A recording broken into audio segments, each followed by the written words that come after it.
প্রিয় দর্শক, এনটিভির সাপ্তাহিক নিয়মিত সঙ্গীত আয়োজন তারাতে রচিত অনুষ্ঠানে আপনাদের সবাইকে স্বাগত জানাচ্ছি আমি ফারহান শারমিন আওলাদ। আমাদের আজকের পর্ব সাজানো হয়েছে রাধারমণকে নিয়ে। পুরো মাস জুড়ে আমরা আয়োজন রেখেছি রাধারমণের। রাধারমণ একাধারে সাধক কবি, বৈষ্ণব বাউল এবং ধামাইলের প্রবর্তক। তিনি সিলেটের সুনামগঞ্জে জন্মগ্রহণ করেন। আমাদের আজকের অনুষ্ঠানে রাধারমণের গান শোনাবার জন্য স্টুডিওতে আমন্ত্রণ জানিয়েছি শিল্পী সুলতানা চৌধুরীকে। আমন্ত্রণ জানাচ্ছি আপা আমাদের আজকের অনুষ্ঠানে। রাধারমণের গান প্রসঙ্গে কথা বলবার জন্য স্টুডিওতে আমন্ত্রণ জানিয়েছি গবেষক এবং লেখক সাইমন জাকারিয়াকে। সাইমন জাকারিয়া, আপনাকে স্বাগত জানাচ্ছি। সবাইকে ভক্তি। রাধারমণের প্রসঙ্গে কথা বলবার আগে একটা গান শুনে নি তার। সুলতানা আপা, কোন গান দিয়ে শুরু করতে চাচ্ছেন? আমি প্রথমে খুবই বিখ্যাত গানটা আমার বন্ধু দয়াময় তোমারে দেখিবার মনে লয়। এটা আধ্যাত্মিক, মানে সৃষ্টিকর্তার সঙ্গে তার সম্পর্কের ব্যাপারটা আর কি নিয়ে গানটা হয়েছে। জি।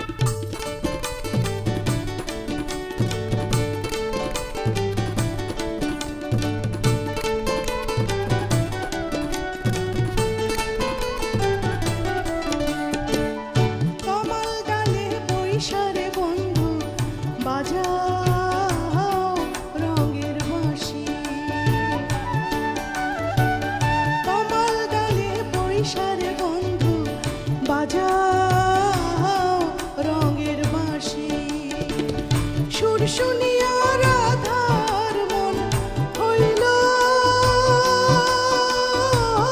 যে উদাসী, আমার বন্ধু দয়াময় তোমারে দেখিবার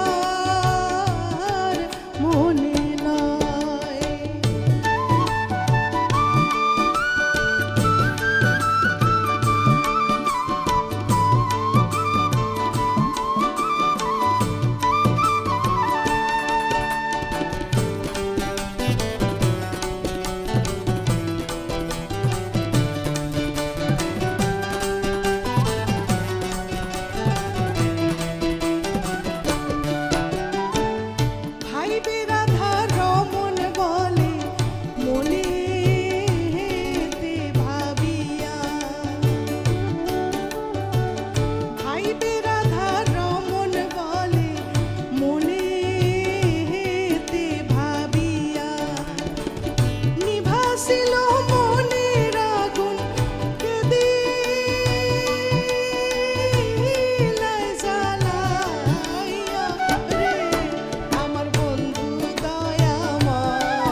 ধন্যবাদ সুলতানা আপা, ধন্যবাদ আপনাকে।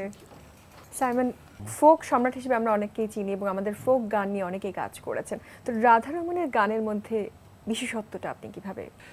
আমরা দেখি যে রাধারমণ মূলত বৈষ্ণব তাত্ত্বিক কবি, এবং রাধারমণকে বুঝতে গেলে এবার তার একটু পূর্বপুরুষের জায়গায় যেতে হয়।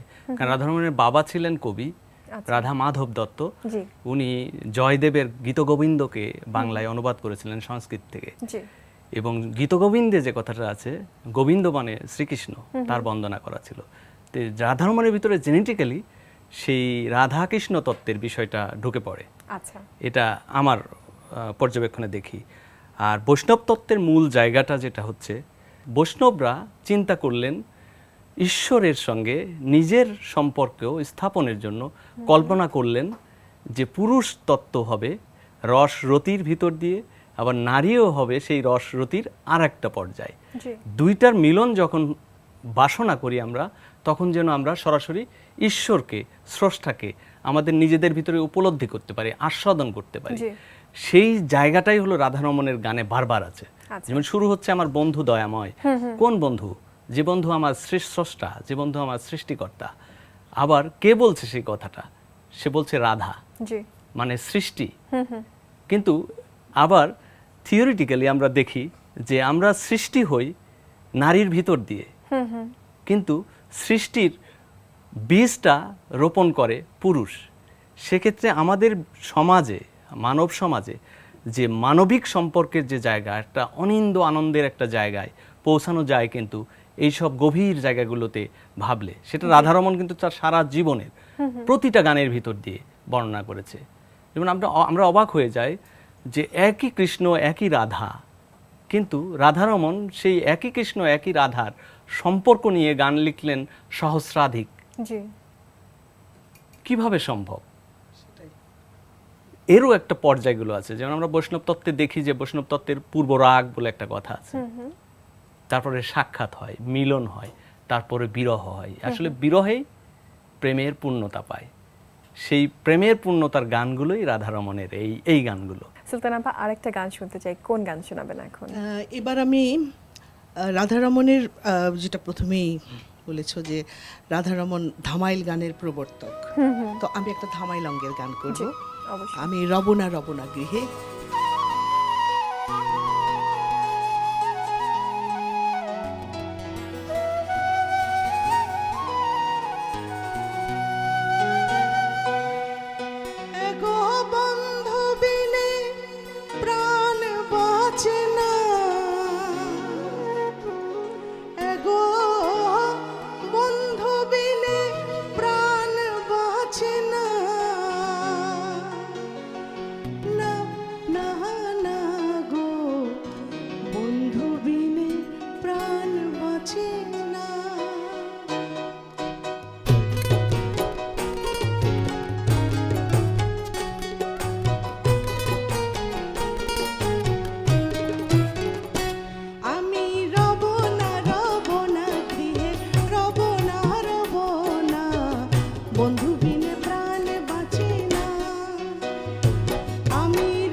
সামারা সুলতান আপা। ধন্যবাদ। সামান, ধামাইলের ফর্মটা কি আসলে, বিশেষত্বটা কি ধামাইল? আসলে ধামাইলটার সঙ্গে তিনটা বিষয় যুক্ত আছে। একটা হলো রিচুয়াল, অর্থাৎ কৃত্য। সেই কৃত্যটা হলো বিবাহ, জি এই ধরনের সামাজিক অনুষ্ঠানের কৃত্য। আর একটা হলো গান, যেটা হচ্ছে রাধারমণ। আর একটা হলো নৃত্য। তিনটা মিলে করে, এবং এটা মূলত একক সঙ্গীত না, আচ্ছা এটা সম্মিলিত সঙ্গীত। এবং সেটার একটা ইতিহাস, বিশেষ করে ফোকলোর নিয়ে যে কথা বলি আমরা, রাধারমণের গান কিন্তু রাধারমণ কখনো হাতে কলমে লেখেননি, সবই উনি মুখে মুখে বেঁধেছিলেন। এবং এই গানগুলো মুখে মুখেই ছড়িয়ে পড়ে। এবং এই গানগুলো যেহেতু নারীর কথা, শ্রীকৃষ্ণ বা পুরুষকে উদ্দেশ্য করে গাওয়া হয়েছে, জি সেহেতু নারীদের ভিতরে এই গানের সব থেকে জনপ্রিয়তা।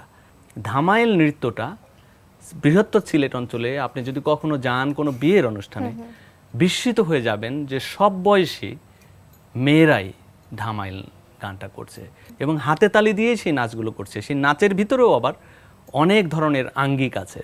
যেমন আমরা জানি যে ধামাইল নাচের এক পায়া, দুই পায়া, দুই থাপা, উল্টা ভাটিয়াল, ভাটিয়াল, এগুলো অনেকগুলো পর্যায়ে আছে। কিন্তু এই ধামাইল নাচটা, ধামাইল গান এবং নাচ কিন্তু একদিন হয় না। বিয়ের যেদিন ঠিক হয়ে যাচ্ছে একটা মেয়ের সঙ্গে একটা ছেলের, সেই দিন থেকেই ধামাইল গানটা শুরু হয়। যদি 15 দিন পর, 20 দিন পরে বা 1 মাস পরে বিয়ে হয়, প্রতিদিনই কিন্তু বরের বাড়িতে আলাদাভাবে ধামাইল হবে, মেয়ের বাড়িতে আলাদাভাবে হবে। এবং বিয়ে হওয়ার পরে 7 দিন 8 দিন ব্যাপী চলতে থাকে। এই ধামাইল গানের ভিতর দিয়ে আমি যেটা দেখি যে আসলে আমাদের দেশের মানুষের মানবিক সম্পর্কের জায়গাগুলো অসাধারণভাবে গভীর করেছিল। জি যেমন আমরা এখন পরস্পর থেকে বিচ্ছিন্ন হয়ে যাচ্ছি সমাজ থেকে, কিন্তু ধামাইল গান দিয়ে রাধারমণ যেটা করেছিলেন, ওই অঞ্চলের জনগোষ্ঠীর ভিতরে যেটা বলা হচ্ছিল প্রেম আগুন, জি সেই প্রেমের, মানবিক প্রেমের সম্পর্কটা অসাধারণভাবে তৈরি করেছিলেন। আরেকটু যদি আমাদেরকে বলেন যে এই যে মানব সম্পর্কের সাথে সম্পৃক্ত হয়ে বিভিন্ন ধরনের গান এবং বিভিন্ন সুরগুলোকে তুলে ধরেছেন রাধারমণ। আসলে সুর কিন্তু তৈরি হয়, এটা আমরা সবাই হয়তো ওইভাবে অনুভব করি না। সুর সৃষ্টি হয় কিন্তু ভূখণ্ডের উপরে, ভূগোলের উপরে। রাধারমণের সুরের যে বৈচিত্র্য এবং যে বিরহ ভাব, সেটার সঙ্গে তার ব্যক্তিগত জীবনের একটা সম্পর্ক আছে, যেটা আমি মনে করি। কারণ আমি দেখেছি যে রাধারমণের 4টা সন্তানের ভিতর 3টা সন্তান মারা যায় খুব কম বয়সে, এবং তারপরেই রাধারমণের ভিতরে এক ধরনের বিরহবোধ তৈরি হয়, স্রষ্টার প্রতি এক ধরনের আকর্ষণ তৈরি হয়, এবং উনি গুরুর শরণাপন্ন হন। এবং তারপরে উনি আসলে এই গানগুলো, এই যে বিরহ কেন্দ্রিক যে স্রষ্টার নৈকট্য লাভের যে গানগুলো জন্ম হয়। তো আমি একবার এক সাধকের ইন্টারভিউ করছিলাম যে গান কখন হয়, আনন্দের সময় নাকি অন্য কোনো সময়? তো সাধক বলছিলেন যে আঘাতে গান হয়। এই যে তবলার টোকাটা আঘাত না দিলে বাজে না, এই যে কিবোর্ড সেটা টোকা না দিলে বাজে না, মানুষের অন্তরও সেরকম। আমার অন্তরে যদি আঘাত না লাগে, আমার ভিতর থেকে সুর আসে না। তো রাধারমণের ভিতরে ওই রকম একটা আঘাত, তার সন্তানদের যে অকাল মৃত্যু এবং তার মায়েরও অকাল মৃত্যু হয়, তারপরেই তার ভিতরে এই পরিবর্তনটা আসে এবং উনি কিন্তু এই বিরহভাবের গানের দিকে বেশি ঝুঁকে যান। রাধারমণের গান প্রসঙ্গে আপনার কাছ থেকে অনেক কিছু জানলাম, খুব ভালো লাগলো। আপনাকে অনেক ধন্যবাদ আমাদের সময় দেওয়ার জন্য। আপনাকেও কৃতজ্ঞতা এবং এনটিভির সবাইকে কৃতজ্ঞতা, বিশেষ করে আপা যে অসাধারণ গান গাচ্ছেন এবং সবাই অসাধারণভাবে সুরসঙ্গত করতেছেন, সেটা আমি খুব অভিভূত। সবার মঙ্গল হোক। আপা, আপনাকেও আগেই ধন্যবাদ জানিয়েছি। আমরা গান শুনতে শুনতে অনুষ্ঠান শেষ করব। অনেক ধন্যবাদ।